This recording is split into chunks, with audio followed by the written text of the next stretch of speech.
জালত পৰিছে এটা দুধৰ্ষ জেহাদী ৰাজ্যত বহু ভিতৰলৈকে শিপাই আছে এই জেহাদীৰ জালখন আৰু সেই কথা ধাৰাবাহিকভাৱে পোহৰলৈ আহিছে অসম আৰক্ষী তথা এছটিএফৰ অপাৰেচন প্ৰঘাতৰ সময়ত পুনৰ এটা দুধৰ্ষ জেহাদী জালত পৰাৰ পিছতে উদ্বেগ অতিকৈ বৃদ্ধি পাইছে। নমস্কাৰ, মই মৃদুপৱনে স্বাগতম জনাইছো নিউজ 18 অসম নৰ্থ ইষ্টৰ ডিজিটেল লাইভলৈ আৰু লৈ আহিছো এটা অতিকে উদ্বেগজনক খবৰ সমগ্ৰ আমাৰ ৰাজ্যখনৰ বাবে, সমগ্ৰ আমাৰ দেশখনৰ বাবে। কিদৰে বাংলাদেশৰ সন্ত্ৰাসবাদী এতিয়া অসমত ঘাটি পাতি সমগ্ৰ দেশ অস্থিৰ কৰাৰ পৰিকল্পনা কৰিছে সেই কথা ইতিমধ্যে পোহৰলৈ আহিছে। কিদৰে অসমলৈ অনুপ্ৰৱেশ কৰি এই যি অসম তথা পশ্চিমবংগত ঘাটি পাতি এই জেহাদীৰ চক্ৰই কিদৰে সমগ্ৰ ভাৰত ৰক্তাক্ত কৰাৰ এক কুচক্ৰান্ত ৰচিছে। সমান্তৰালকৈ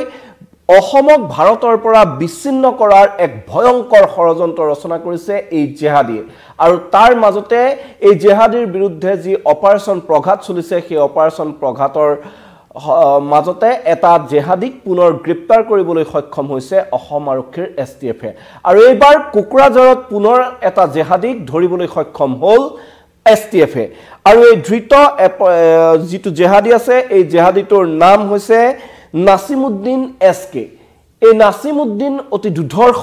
এটা জেহাদী আৰু এই জেহাদীটো আনসাৰুল্লাহ বাংলা টিম আৰু জামাতুল মুজাহিদ্দিন বাংলাদেশৰ দুধৰ্ষ সদস্য দুইটা সংগঠনৰে এই আশীষপুষ্ট এই জেহাদীটোৱে বিভিন্ন কূট কৌশল ৰচনা কৰিছিল নিজৰ সতীৰ্থৰ সৈতে মিলি অসম বিৰোধী তথা ভাৰত বিৰোধী আৰু এই ধৃত জেহাদীটো হৈছে এবিটিৰ হৈ মাৰণাস্ত্ৰ সংগ্ৰহ কৰাৰ দায়িত্বত আছিল এই নাছিমুদ্দিন এছকে। এই নাছিমুদ্দিনে এবিটিৰ হৈ আনসাৰুল্লাহ বাংলা টিমৰ হৈ অস্ত্ৰ সৰবৰাহৰ দায়িত্ব আছিল। সমান্তৰালকৈ ইডি নিৰ্মাণ কৰাটো জড়িত আছিল এই ধৃত নাছিমুদ্দিন। ইডি নিৰ্মাণ কৰি বিভিন্ন ঠাইত বিস্ফোৰণৰ পৰিকল্পনা যি আছিল তাৰ অন্যতম মূল কাণ্ডাৰী আছিল এই ধৃত জেহাদীটো নাছিমুদ্দিন আৰু এই নাছিমুদ্দিনক গ্ৰেপ্তাৰ কৰিবলৈ সক্ষম হৈছে এতিয়া অসম আৰক্ষীৰ এছটিএফে। অসম আৰক্ষীৰ এছটিএফে ধাৰাবাহিকভাৱে অপাৰেচন প্ৰঘাত চলাইছে আৰু দেখিবলৈ পোৱা গৈছিল যে কেৱল অসমতেই নহয় পশ্চিমবংগ তথা কেৰালাতো এনে বাংলাদেশৰ সন্ত্ৰাসবাদীক গ্ৰেপ্তাৰ কৰিবলৈ সক্ষম হৈছিল এছটিএফে আৰু তাৰ পিছতে এই এছটিএফৰ ভয়ংকৰ পৰিকল্পনা পোহৰলৈ আহিছিল। কিদৰে অসমত স্লিপাৰ সেল নিয়োগ কৰিছিল এই এছটিএফে, ক্ষমা কৰিব এই জেহাদীৰ দলে কিদৰে স্লিপাৰ সেল নিয়োগ কৰি অসম ৰক্তাক্ত কৰাৰ এক পৰিকল্পনা ৰচনা কৰিছিল এই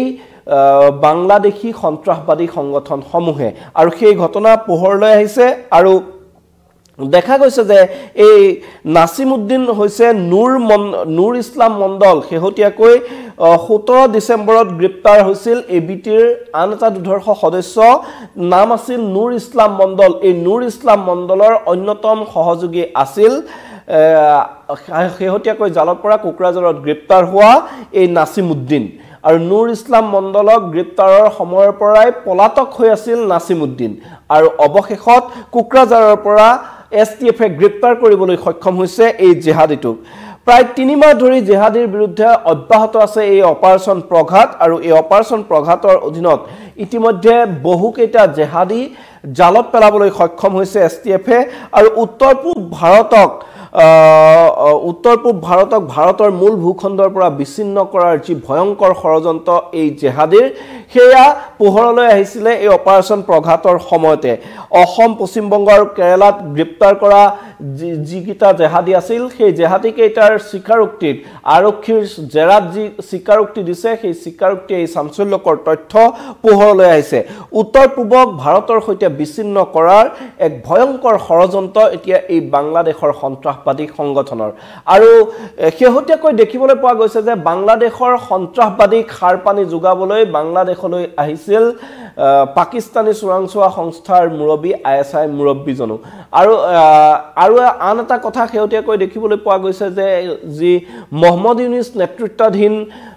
যিখন অন্তৰ্বৰ্তীকালীন চৰকাৰ বাংলাদেশৰ এই চৰকাৰখনৰ আমলত এতিয়া ক্ৰমাৎ যেন ভাৰতৰ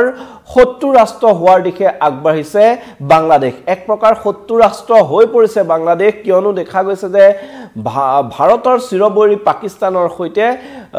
ঘনিষ্ঠতা অতি বৃদ্ধি পাইছে বাংলাদেশৰ তাৰ সমান্তৰালকৈ ভাৰতৰ আনখন শত্ৰু ৰাষ্ট্ৰ চীনৰ সৈতেও অতি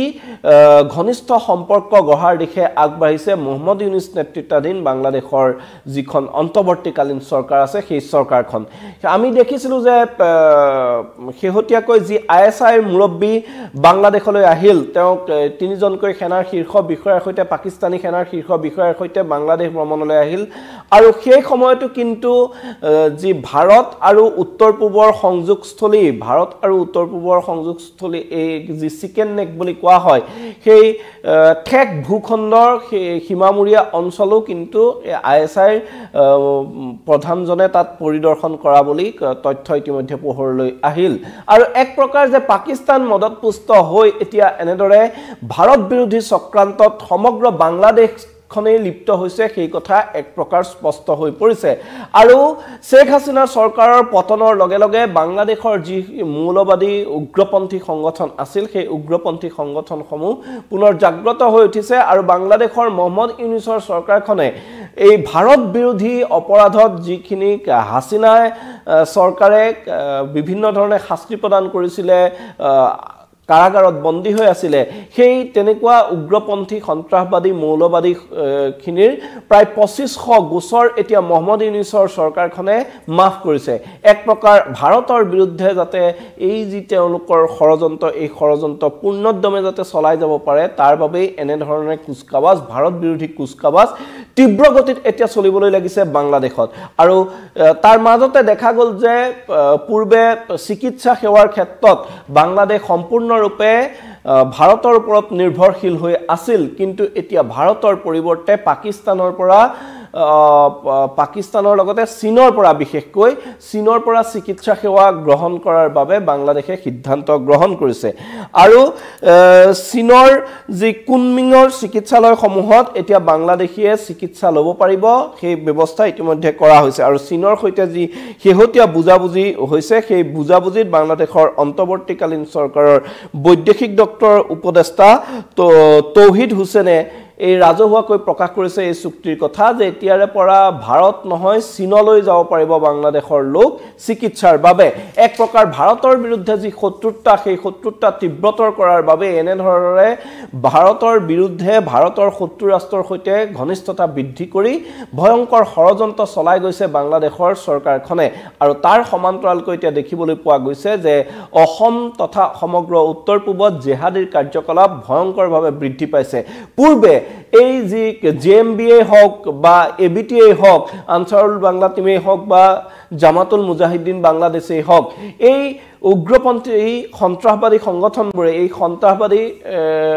খিনিয়ে অসম তথা উত্তৰ পূবত নিয়োগ কৰিছিল স্লিপাৰ সেল আৰু এতিয়া লাহে লাহে সেই স্লিপাৰ সেলবোৰ এক্টিভ কৰাৰ তেওঁলোকে চেষ্টা চলাইছে তাৰ সমান্তৰালকৈ কিন্তু এই ক্ষেত্ৰত হলাগ ল'ব লাগিব আৰক্ষীৰ যি এছটিএফে অভিযান চলাইছে অপাৰেচন প্ৰঘাত এই অপাৰেচন প্ৰঘাতৰ বাবেই এই জেহাদীৰ কিন্তু মূল ষড়যন্ত্ৰ এতিয়ালৈকে সাফল্য হ'বলৈ পোৱা নাই এতিয়ালৈকে সফল হ'বলৈ পোৱা নাই আৰু পাকিস্তানে শেহতীয়াকৈ দেখা গৈছে যে এই যি বাংলাদেশক সহায়ৰ নামত এক ভাৰত বিৰোধী যি চক্ৰান্ত আছে সেই চক্ৰান্তত যে সাৰ পানী দিবলৈ চেষ্টা কৰিছে সেই কথা এক প্ৰকাৰ নিশ্চিত হৈ গৈছে আইএসআই মুৰব্বীয়ে যেতিয়া বাংলাদেশ ভ্ৰমণ কৰিবলৈ আহিছে তাৰ পিছতে এই কথাটো নিশ্চিত হৈ পৰিছে যে বাংলাদেশ এতিয়া পূৰ্বৰ দৰে ভাৰতৰ বন্ধু হৈ থকা নাই বা এক প্ৰকাৰ ভাৰতৰ বাবে যে অদূৰ ভৱিষ্যতে বাংলাদেশ ভাবুকি হৈ পৰিব সেই কথা কিন্তু নিশ্চিত হৈ পৰিছে এই ক্ষেত্ৰত ভাৰতৰ বিদেশ মন্ত্ৰালয়ে কেনে ধৰণৰ ব্যৱস্থা লয় সেয়াও কিন্তু লক্ষণীয় হৈ পৰিছে কিন্তু তাৰ পৰিৱৰ্তে দেখা গৈছে বাংলাদেশৰ যি অন্তৰ্বৰ্তীকালীন চৰকাৰ আছে সেই অন্তৰ্বৰ্তীকালীন চৰকাৰে আইএসআই মুৰব্বীক ৰঙা দলিচা পাৰি তাত আদৰণি জনাইছে আৰু অতি বিবদমান যি সমূহ অঞ্চল আছে সেই বিবদমান অঞ্চলতো পৰিভ্ৰমণ কৰি আইএসআই মুৰব্বীয়ে এক প্ৰকাৰ মুকলি প্ৰত্যাহ্বান জনাইছে ভাৰতক আৰু তাৰ সমান্তৰালকৈ পাকিস্তানৰ সাহসত এতিয়া বাংলাদেশৰ যিবোৰ সন্ত্ৰাসবাদী সংগঠন আছে সেই সন্ত্ৰাসবাদী সংগঠনবোৰে মূৰ দাঙি উঠিছে আৰু তাৰ ফলতেই এনেকৈ এতিয়া এনেদৰে অসমৰ বিভিন্ন স্থানত ইটোৰ পিছত সিটো জেহাদী জালত পৰিছে আৰক্ষীৰ আৰু এই জেহাদীয়ে কেনে ধৰণৰ ষড়যন্ত্ৰ ৰচিছে তাৰ সম্পূৰ্ণৰূপে উৎখাত কৰিবলৈ অপাৰেচন প্ৰঘাত ইতিমধ্যে চলাই ৰাখিছে কিন্তু তাৰ মাজতে আন এক উদ্বেগজনক খবৰো আহিছে যে কিছুদিন পিছতেই পাকিস্তানী সেনাই এতিয়া প্ৰশিক্ষণ দিব বাংলাদেশৰ সেনাক আৰু তাৰ সমান্তৰালকৈ পাকিস্তানে বাংলাদেশৰ অস্ত্ৰ নিৰ্মাণ কাৰখানাও ব্যৱহাৰ কৰিব অতিকে উদ্বেগজনক খবৰ ভাৰতৰ অখণ্ডতাৰ বাবে এইটো এটা অতিকে উদ্বেগজনক খবৰ ভাৰতৰ সাৰ্বভৌমত্বৰ বাবে এইটো এটা অতি উদ্বেগজনক খবৰ ভাৰতৰ উন্নয়নৰ এই যি ধাৰা শেহতীয়াকৈ ভাৰত দ্ৰুত উন্নয়নশীল ৰাষ্ট্ৰৰূপে পৰিগণিত হৈছে সমগ্ৰ বিশ্বৰে অন্যতম দ্ৰুত উন্নয়নশীল ৰাষ্ট্ৰৰূপে পৰিগণিত হৈছে তেনে সময়ত প্ৰতিবেশী ৰাষ্ট্ৰৰ পৰা যদি এনে ধৰণৰ প্ৰত্যাহ্বান আহি থাকে তেতিয়াহলে সেই উন্নয়নৰ ধাৰাটো কিন্তু বাধা সৃষ্টি হোৱাৰ সম্ভাৱনা অতিকে প্ৰবল আৰু এই যি সমূহ মৌলবাদী সন্ত্ৰাসবাদী সংগঠন আছে ইহতৰ কিন্তু মূল উদ্দেশ্যই সেইটো যে কেনেদৰে ভাৰতৰ ৰাজহাড় ভাঙি দিব পৰা যায় কেনেদৰে সিদিনালৈকে কেৱল ভাৰতৰ ওপৰত নিৰ্ভৰশীল বাংলাদেশে কি সাহসত এতিয়া সমগ্ৰ উত্তৰ পূবক ভাৰতৰ পৰা বিচ্ছিন্ন কৰাৰ ষড়যন্ত্ৰ ৰচিব পৰা হৈছে এই কথাবোৰ কিন্তু অতিকে জটিল আৰু অতিকে উদ্বেগজনক তাৰ সমান্তৰালকৈ এই যে যি জেহাদী আছে এই জেহাদী সংগঠনবোৰ এবিটিএ হওক জেএমবিএ হওক কিদৰে অসম তথা উত্তৰ পূবত জাল পেলাইছে সেয়া অতি ভয়ংকৰ কথা আৰু যদি এই সন্ত্ৰাসবাদী সংগঠনবোৰে তেজৰ ফাকু খেলিবলৈ সম্ভৱ হয় তেতিয়াহলে কি ভয়ংকৰ পৰিস্থিতিৰ সূচনা হ'ব পাৰে সেয়া কোৱাৰ কোনো প্ৰয়োজনেই নাই তেনে ক্ষেত্ৰত আৰক্ষীৰ যি কঠোৰ পদক্ষেপ তাক সকলোৱে খলাগ লৈছে আৰু এই জেহাদীক পুলিয়ে পোখাই উঘালি পেলোৱাৰ বাবে সকলোৱে দাবী উত্থাপন কৰিছে তাৰ সমান্তৰালকৈ কিন্তু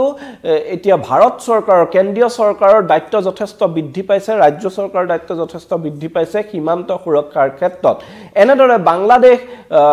লাহে লাহে ভাৰতৰ শত্ৰু ৰাষ্ট্ৰত পৰিণত হোৱাৰ সময়ত ভাৰত বাংলাদেশ সীমান্ত সম্পূৰ্ণৰূপে আজিও চিল নোহোৱাটো অতিকে পৰিতাপৰ বিষয় এতিয়াও মেঘালয় ত্ৰিপুৰাৰ উন্মুক্ত সীমান্তৰে অনুপ্ৰৱেশ চলিয়ে আছে সমান্তৰালকৈ অসমৰ দিশেৰেও অনুপ্ৰৱেশ চলি আছে পশ্চিমবংগৰ দিশেৰেও অনুপ্ৰৱেশ চলি আছে কোনো স্থানত প্ৰায় প্ৰতিদিনেই যদিও এই সীমান্তত 2-4টা বাংলাদেশীক ধৰিবলৈ সক্ষম হৈছে তাৰ বিপৰীতে কিন্তু বাংলাদেশী অনুপ্ৰৱেশ আজিলৈকে ৰোধ হোৱা নাই আৰু এই উন্মুক্ত সীমান্তৰে প্ৰৱেশ কৰি কিদৰে সমগ্ৰ ভাৰতত বিয়পি পৰিছে এই বাংলাদেশী সেই কথা শেহতীয়াকৈ কেইবাটাও ঘটনাই উদঙাই দিছে মুম্বাইত বলিউড অভিনেতা সৈফ আলী খানক আক্ৰমণ কৰাটো মেঘালয়েদি অসমত প্ৰৱেশ কৰি মুম্বাইলৈ যোৱা এটা বাংলাদেশী তেনেদৰে এই যি বাংলাদেশী কেৰালাত জেহাদীক গ্ৰেপ্তাৰ কৰা হৈছে দিল্লীত বাংলাদেশীৰ বিৰুদ্ধে অভিযান চলাবলগীয়া হৈছে এটা সময়ত বন্ধু ৰাষ্ট্ৰ তথা যেন এক প্ৰকাৰ এয়া উত্তৰ পূবৰ সমস্যা এই টাইপৰ মাহিয়াই দৃষ্টি দি উত্তৰ পূবৰ পৰা এই সমগ্ৰ বিষয়টোক কিছু এলাগি কৰি ৰাখিছিল কেন্দ্ৰৰ চৰকাৰসমূহে কিন্তু এতিয়া যেন জোৰপুৰি বৰলাৰ হাত পাইছেহি আৰু এতিয়া কেন্দ্ৰই এই ক্ষেত্ৰত যদি অতি কঠোৰ পদক্ষেপ গ্ৰহণ নকৰে তেতিয়াহলে এই সমগ্ৰ ভাৰতৰ অখণ্ডতাৰ বাবে যে এই বাংলাদেশ এতিয়া ভাবুকি হৈ পৰিব সেই কথা নিশ্চিত হৈ পৰিছে আৰু তাৰ মাজতে অসমত এইদৰে ইটোৰ পিছত সিটো জেহাদী গ্ৰেপ্তাৰ হোৱা ঘটনাই কিন্তু কিদৰে অসমত এই বাংলাদেশী সন্ত্ৰাসবাদীয়ে জাল পেলাইছে সেই কথা স্পষ্ট হৈ পৰিছে বিশেষকৈ অসমৰ চৰাঞ্চলত বা এনে ধৰণৰ বাংলাদেশী জেহাদীয়ে ট্ৰেইনিং দিয়াৰ দৰে তথ্য পূৰ্বে পোহৰলৈ আহিছে সেই সমূহ ঘটনা স্পষ্ট হৈছে তাৰ পিছত এই ক্ষেত্ৰত যদি আৰক্ষীয়ে অধিক কঠোৰভাৱে ব্যৱস্থা গ্ৰহণ নকৰে তেতিয়াহলে অনাগত ভৱিষ্যতত যে ভয়ংকৰ পৰিস্থিতিৰ সূচনা হ'ব সেয়া নিশ্চিত আৰু আজি এতিয়া কোকৰাঝাৰৰ পৰা এইটো জেহাদীক নাছিম উদ্দিনক গ্ৰেপ্তাৰ কৰিবলৈ সক্ষম হৈছে আৰু এই নাছিম উদ্দিন আছিল 17 ডিচেম্বৰত আৰক্ষীয়ে গ্ৰেপ্তাৰ কৰা নুৰ ইছলাম মণ্ডলৰ সতীৰ্থ পলাতক হৈ আছিল তেতিয়াৰ পৰা আৰু নুৰ ইছলামক ধৰাৰ পিছৰ পৰা পলাতক হৈ আছিল আৰু এই যি নাছিমুদ্দিন এই নাছিমুদ্দিন আছিল আনসাৰুল বাংলা টিমৰ হৈ মাৰণাস্ত্ৰ সংগ্ৰহৰ দায়িত্বত সমান্তৰালকৈ ইডি নিৰ্মাণত আইডি নিৰ্মাণত পাকৈত আছিল এই নাছিমুদ্দিন আইডি নিৰ্মাণ কৰি সহজে বিস্ফোৰণ ঘটোৱাৰ পৰিকল্পনাও যে আছিল সেই কথা ইতিমধ্যে আৰক্ষীৰ জেৰাত ইতিমধ্যে পোহৰলৈ আহিছে ধৃত জেহাদীয়ে সেইবোৰ কথা স্বীকাৰ কৰিছে তাৰ পিছত এই নাছিমুদ্দিন গ্ৰেপ্তাৰ হোৱাটো অতিকে এক ভাল খবৰ বুলিয়ে ক'ব লাগিব আৰু এই নাছিমুদ্দিনৰ লগতে কোন কোন জেহাদী আৰু অসমত খোপনি পুতি আছে ক'ত আছে এই সমগ্ৰ যি জেহাদীৰ জালখন এই সমগ্ৰ জালখন উৎখাত কৰিবৰ বাবে আৰক্ষীৰ অভিযান অব্যাহত থাকিব আৰু এই ক্ষেত্ৰত আৰক্ষীয়ে অধিক কঠোৰভাৱে কাম কৰিব লাগিব সেয়া নিশ্চিত আৰু এতিয়া যে বাংলাদেশে অসম তথা উত্তৰ পূবেই নহয় সমগ্ৰ ভাৰতৰ বাবে তীব্ৰ ভাবুকিৰ সৃষ্টি কৰিছে সেই কথা লাহে লাহে স্পষ্ট হৈ পৰিছে পূৰ্বে অকলশৰীয়াকৈ কেৱল উত্তৰ পূবে যেন বাংলাদেশৰ বাবে যুঁজ দিবলগীয়া হৈছিল পশ্চিম বংগই যেন বাংলাদেশৰ বাবে যুঁজ দিয়া হৈছিল এতিয়া সেই বাংলাদেশীৰ অনুপ্ৰৱেশকাৰীৰ বাবে সমগ্ৰ দেশতেই এতিয়া প্ৰত্যাহ্বানৰ সৃষ্টি হৈছে ৰাজধানী দিল্লীয়ে কোৱা যাওক বা বাণিজ্যিক ৰাজধানী মুম্বাইৰ কথাই কোৱা যাওক মহাৰাষ্ট্ৰৰ কথাই কোৱা যাওক সকলোতে একেই পৰিৱেশ দাক্ষিণাত্যৰ ফালে ৰাজ্যটো একেই পৰিৱেশৰ সৃষ্টি হৈছে বাংলাদেশীৰ পৰা একেই প্ৰত্যাহ্বানৰ সৃষ্টি হৈছে এই ক্ষেত্ৰত চৰকাৰে কি ব্যৱস্থা লয় সেয়া লক্ষণীয় হ'ব এই মুহূৰ্তত ক'ব লাগিব যে পুনৰ এটা দুধৰ্ষ জেহাদীক অসম আৰক্ষীৰ STF গ্ৰেপ্তাৰ কৰিবলৈ সক্ষম হৈছে নিশ্চয়কৈ এইটো এটা অতি ভাল খবৰ ধন্যবাদ